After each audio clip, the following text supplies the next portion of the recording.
Sahar Nasser, she's Egypt's Minister of Investment and International Cooperation, also with us here. I'm going to get my teeth in, it's getting cold out here, I can't speak. Is John Defteris, my colleague from Abu Dhabi, of course, CNN's emerging markets editor. Let me start with you, Minister, because I feel a sense of renewed confidence from the Egyptian delegation here. What is your message to those gathered here in Davos and to the rest of the world this week?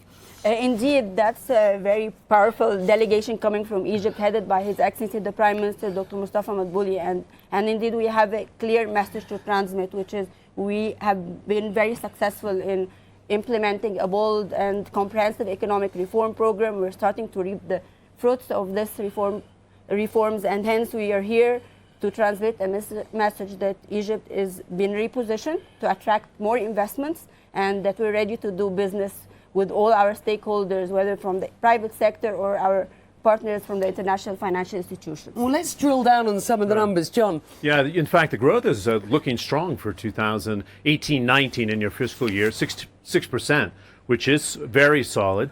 Oil and gas independency now because of the big discoveries you had in the Mediterranean. How do you pull the investment outside of oil and gas because of the reforms you're getting here? Are you getting the FDI with the stability and stronger growth? Absolutely. We've moved forward with a very comprehensive and impactful economic reform program with a key pillar of attracting more private sector participation into the economy.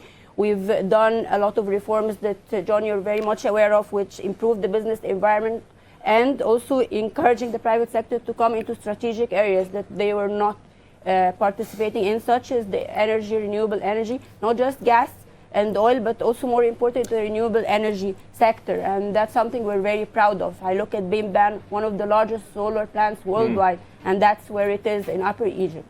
This is a great message to the international community, to Egyptians living at home who face inflation rates, for example, of upwards of 50%. What's the message domestically, and are you concerned about the possible sort of fallout from statistics like that? I think let's look at the numbers, and it's very important. It's true that the global FDIs has been in stagnation or a bit of a slowdown, but more important is to look at Egypt's share of this FDI. Egypt's share of FDI has been picking up globally, and that's impressive in itself.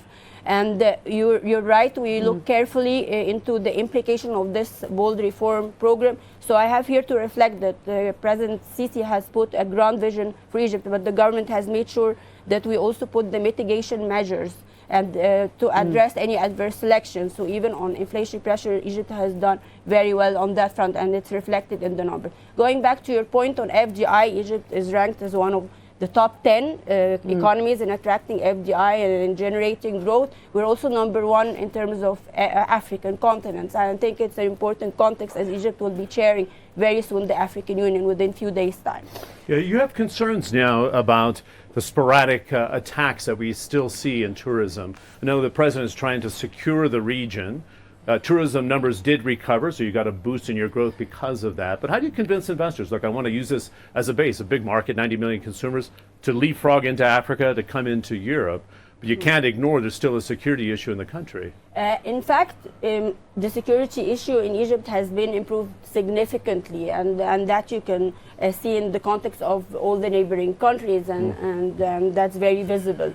And in fact, that's what the perception of the investors. They see Egypt as a destination, they see Egypt as a gateway to Africa, and that's why you'll see that a lot of multinationals and big companies are investing now in Egypt, either expansions or even green investments. So the security is one of the main areas where we've done a lot of achievements and progress there. You won't be surprised for me to ask that with this renewed sense of optimism, and the numbers are clearly pretty impressive, what opportunity for a renewed environment whereby human rights abuses don't make headlines around the world in Egypt, and actually maybe the economic numbers might sort of surpass it? What's being done? Is this an administration that cares?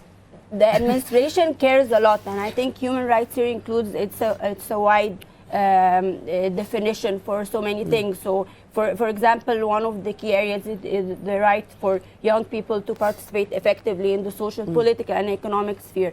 The right of each Egyptian to get access to the wide range of services they need, and the right to speak up. And I think that's also very represented and reflected in the numbers. So if you look at the number of parliamentarians young who are actively participating and speaking out loudly regarding their concerns with the reform programs and their aspirations, their active participation even on social media, I think that's very visible in Egypt. So that's a priority, but I think it's also important that we are here at the World Economic Forum to also to transmit as a government our clear message of transparency, inclusion in all aspects of life.